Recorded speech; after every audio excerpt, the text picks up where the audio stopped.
Praise the lord. క్రీస్తునందు ప్రియమైన సహోదరి సహోదరులారా, ఈ వీడియోలో క్రీస్తు పూర్వం 792 753 సంవత్సరాల మధ్య కాలంలో జరిగిన ఒక చరిత్రను గురించి పూర్తిగా తెలుసుకుందాం. ఆ రోజుల్లో టైగ్రిస్ నది ఒడ్డున తూర్పు వైపున నినివే అనే మహాపట్నం ఉండేది. ఆ పట్టణంలో 1,20,000 మంది కంటే ఎక్కువ జనాభా ఉండేవారు. అది మహాపట్నం అని బైబిల్ నందు ఎందుకు వ్రాయబడిందో తెలుసా? ఒక మనిషి ఆ పట్టణంలో ఒకవైపు నుండి మరోవైపుకి వెళ్ళాలంటే 3 రోజులు నడవాలి. ఆ రోజుల్లో అంత పెద్ద పట్టణాలు, అంత జనాభా కలిగిన పట్టణాలు చాలా తక్కువ. అందుకే అది మహాపట్నం అని బైబిల్ నందు వ్రాయబడింది. అది టైగ్రిస్ నది ఒడ్డున ఉంది. పైగా అది ఒక జంక్షన్లో ఉంది. అంటే తూర్పు, పడమర, ఉత్తర, దక్షిణాలకు దారి ఉన్న జంక్షన్లో ఆ నినివే పట్టణం ఉండడం వల్ల అక్కడ వ్యాపారం బాగా జరిగేది. టైగ్రిస్ నది ఒడ్డున నినివే పట్టణం ఉండడం వల్ల అక్కడ పంటలు కూడా బాగా పండేవి. నినివే పట్టణం తిండికి డబ్బుకు లోట్లేని పట్టణం కాబట్టి నినివే పట్టణ ప్రజలకు గర్వం, అహంకారం బాగా పెరిగిపోయింది. పైగా నినివే పట్టణ ప్రజలు వారి శత్రువులను చాలా దారుణంగా చంపడమే కాకుండా చెప్పలేనని దారుణాలు కూడా వాళ్ళు చేసేవారు. ఒక మాటలో చెప్పాలంటే సొదొమ, గొమొర్రా పట్టణాలలోని ప్రజలు ఎలా చెడిపోయారో వీరు కూడా అచ్చు అలాగే చెడిపోయారు. అందుకే వారి మీద దేవుడికి చాలా కోపం వచ్చింది. ఆ సమయంలో ఇశ్రాయేల్ దేశంలోని అమిత్తయి కుమారుడైన యోనా అనే ప్రవక్తకు దేవుని వాక్కు ప్రత్యక్షమై ఇలా చెప్పబడింది: నినివే పట్టణ ప్రజల దోషము నా దృష్టికి చాలా ఘోరంగా ఉంది. కాబట్టి నీవు నినివే పట్టణానికి వెళ్ళి ఆ పట్టణాన్ని నేను నాశనం చేయబోతున్నాను అని చెప్పమని యోనా ప్రవక్తకు చెప్పబడింది. అయితే ఆ నినివే పట్టణ ప్రజలు యోధా ప్రజలకు శత్రువులు. కాబట్టి దేవుడు నినివే పట్టణ ప్రజలను నాశనం చేస్తాను అని అన్నప్పుడు యోనా ప్రవక్త చాలా సంతోషపడాలి. కానీ యోనా ప్రవక్త అస్సలు సంతోషపడనే లేదు. పైగా బాధపడ్డాడు. ఎందుకంటే దేవుడు చాలా దయగలిగిన వాడు. ఇప్పుడు కోపపడుతున్న దేవుడే మరలా వారిని క్షమించి వదిలేస్తాడు. అందుకే వారిపై దేవునికి చాలా కోపం ఉందని వారికి అస్సలు చెప్పనేకూడదు అనుకుని ఇశ్రాయేల్ దేశంలోని యొప్పే అనే ఓడరేవుకి వెళ్ళాడు. ఇదే యొప్పే ఓడరేవు. నిజానికి యోనా నినివేకి వెళ్ళడానికి అసలు ఓడ ఎక్కనవసరమే లేదు.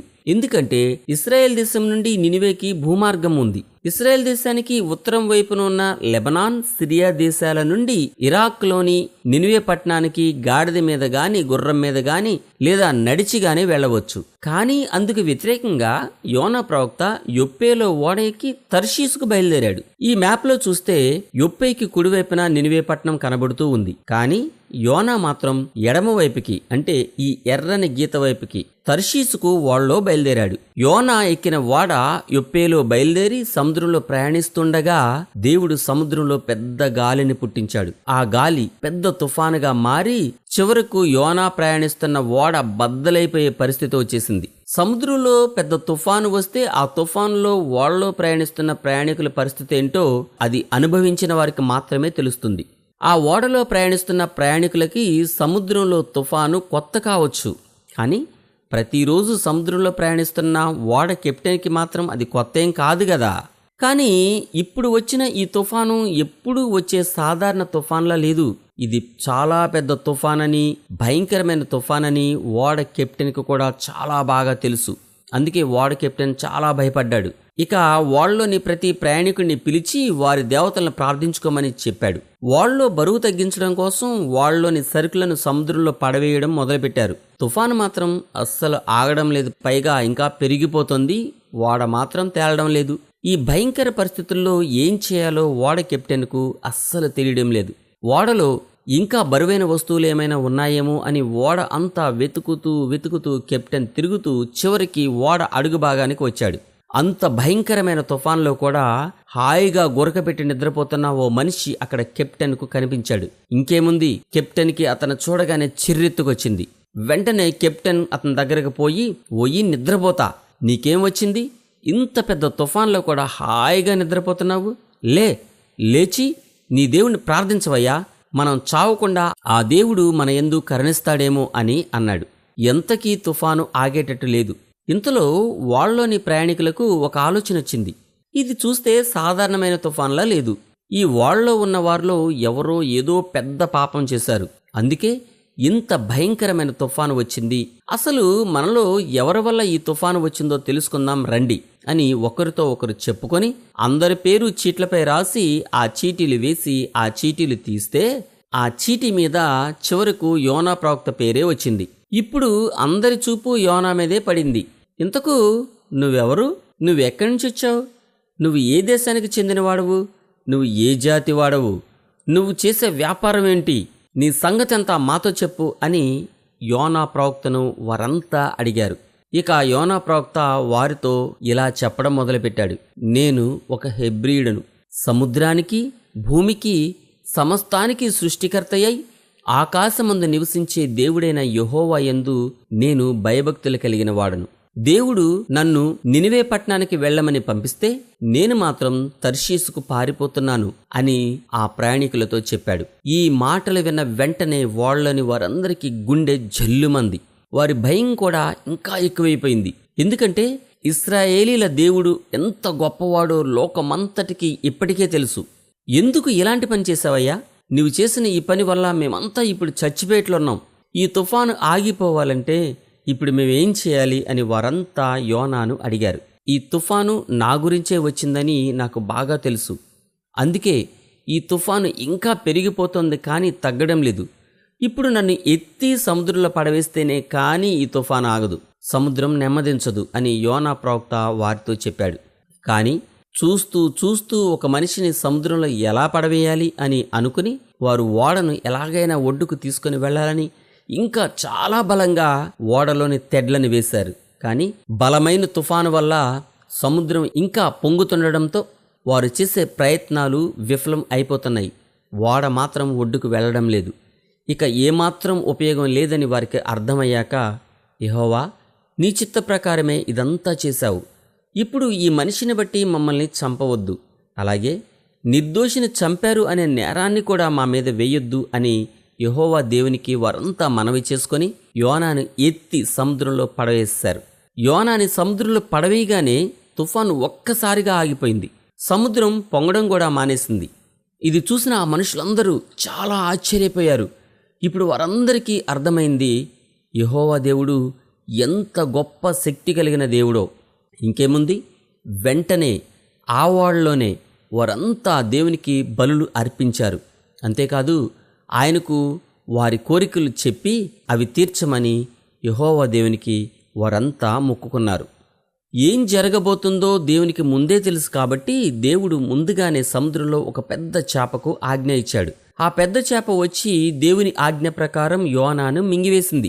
ఈ విధంగా యోనా ప్రవక్త ఓడలో నుండి సముద్రంలోకి, సముద్రంలో నుండి చేప కడుపులోకి చేరాడు. కానీ దేవుని మహాప్రేమ, మహాదయను బట్టి యోనా 3 రోజులు చేప కడుపులో ఉన్నాడు, కానీ చనిపోలేదు. ఇక్కడే చాలా గొప్ప అద్భుతం జరిగింది. చేప కడుపులో ఉన్న యోనాకి ఆక్సిజన్ అందక యోనా ఖచ్చితంగా 5 నిమిషాల్లోనే చనిపోవాలి. కానీ యోనా చావనే లేదు. చేప మింగిన ఏ జీవి అయినా జీర్ణం అయిపోవాలి, కానీ యోనా చేప కడుపులో జీర్ణం అవ్వనే లేదు. యోనా చేప కడుపులో ఉండి యెహోవా దేవునికి ఇలా ప్రార్థించాడు. నేను గొప్ప ఆపదలో ఉండి యెహోవా దేవునికి ప్రార్థన చేస్తే ఆయన నాకు జవాబు ఇచ్చాడు.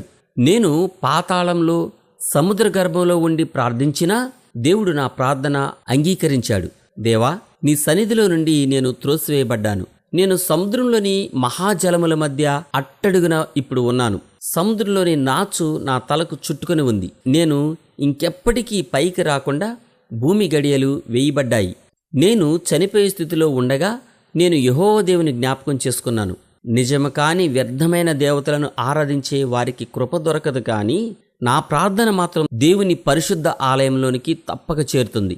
నేను ఆయనకి కృతజ్ఞతాస్తుతులు చెల్లించి నా బలులు అర్పించడానికి మరలా దేవుని మందిరానికి తప్పక వస్తాను. యెహోవా వద్ద మాత్రమే రక్షణ దొరుకుతుంది అని ఎంతో విశ్వాసంగా యోనా చేప కడుపులో నుండి ప్రార్థించాడు. ఈ ప్రార్థన విన్న వెంటనే దేవుడు ఆ చేపకు ఆజ్ఞ ఇచ్చాడు. ఆ చేప యోనా ప్రవక్తని నేల మీద కక్కివేసింది. ప్రపంచ చరిత్రలో చేప కడుపులో 3 రోజులు ఉండి దేవుణ్ణి ప్రార్థించిన వారు యోనా ప్రవక్త తప్ప ఇంకెవ్వరూ లేరు.